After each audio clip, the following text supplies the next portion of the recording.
దీనికి సంబంధించి ఫెర్మీస్ పారాడాక్స్ అని ఒక పారాడాక్స్ ఉంది. దీనిలో ఒక క్వశ్చన్ అనమాట, వెదర్ ఏలియన్స్ ఎగ్జిస్ట్, ఏలియన్స్ ఉండే అవకాశం చాలా ఉంది అంటారు, కానీ దానికి ఎవిడెన్స్ లేదు. దీన్నే ఫెర్మీస్ పారాడాక్స్. ఈ విషయంలో మనం ఒక్కడమేనా, మనతో పాటు ఇంకెవరు లేరా అని చెప్పి దీని వెనకాల అనేక థీరీస్ ఉన్నాయి.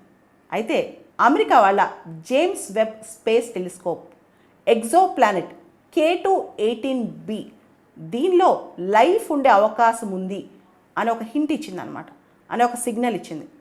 దీనిలో భూమి మీద మైక్రోబియల్ లైఫ్ ఎలా ఉందో అలాంటి లైఫే ఉండే అవకాశం ఉంది, అక్కడ అలాంటి కెమికల్స్ ఉన్నాయని చెప్పి.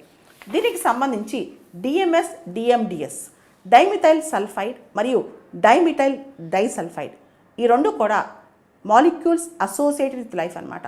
భూమి మీద కూడా ఈ గ్యాసెస్ ప్రజెంట్ అవడం వల్ల ఇక్కడ plant life, microbes life, algae life ఇవన్నీ ఉన్నట్టు మనకు అర్థమవుతుంది. అలానే ఇటువంటి గ్యాసెస్ అక్కడ ఉన్నాయంట. దీనికి సంబంధించి జేమ్స్ వెబ్ స్పేస్ టెలిస్కోప్ ఇది గమనించింది.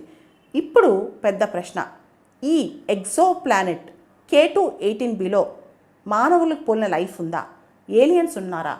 మనం స్టోరీస్లో చదువుతాం, సైన్స్ ఫిక్షన్లో చూస్తాం, ఏలియన్స్ వచ్చి భూమిని అటాక్ చేసినట్టు, ఫ్లయింగ్ సాసెస్ వచ్చేసినట్లు ఇలాంటివి.